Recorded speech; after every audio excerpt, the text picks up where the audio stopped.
Hi guys! For today's video, dumako muna tayo sa airport ng NAIA. Siguro naman it's about time na i-privatize na nga yung NAIA para makahabol naman tayo sa ibang mga bansa na ang gaganda ng mga airport.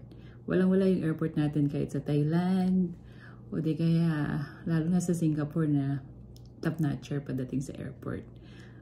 Kahit dito sa Canada, hindi ko naman masasabing the best yung Pearson kasi isa din yan sa mga worst airport din sa buong mundo. Pero yung NAIA, top 5 yan sa worst airport sa Asia. Ito yung kanyang bagong balita. May surot daw sa NAIA. At humingi sila ng paumanhin sa mga nakagat ng surot ngayon. Nandyan yan sa news. Kaya hindi to fake news, guys.